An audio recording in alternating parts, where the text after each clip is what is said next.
চতিয়াৰ বালিচৰীত জুবিন গাৰ্গৰ জন্মদিন উপলক্ষে সাংস্কৃতিক সন্ধিয়াৰ আয়োজন। চতিয়াৰ বালিচৰী দুৰ্গা পূজা উদযাপন সমিতিৰ উদ্যোগত গণশিল্পী জুবিন গাৰ্গৰ জন্মদিন উপলক্ষে যোৱা নিশা সাংস্কৃতিক সন্ধিয়া অনুষ্ঠিত হয়।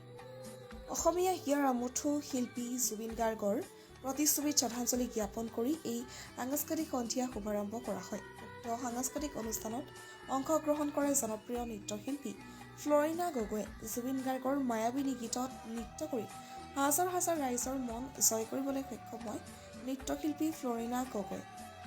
News desk report, the north east times.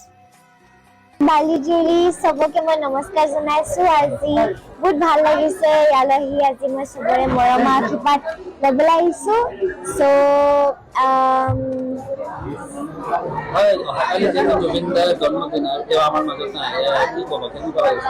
অহাকালি জুবিন দা ভাগৰ বাৰ্থডে আছিলে।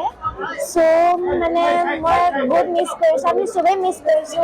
আৰু জাষ্ট ক'বলৈ বিচাৰিছো কি মই ষ্টেজত জুবিন দা ভাগৰ মানে প্ৰে কৰিবলৈ আহিছো মই। আৰু জুবিন দা আমাৰ হাৰ্টৰ হয়, আমাৰ অসমৰ গৌৰৱ হয়। আৰু সদায় মই বিচাৰিম কি মই অসমত পাহৰি দিয়া অসমত মই সদায় জুবিন দা ভাগৰ নাম ল'মেই চব জেগাতে। মই চব মানে সদায় জুবিন দা হৈ থাকিম। জয় জুবিন দা। আৰু অফক'ৰ্চ মানে মই ইমানটোতো ক'ব নোৱাৰো, but yes, justice for Zubeen da. জয় জুবিন দা। Thank U.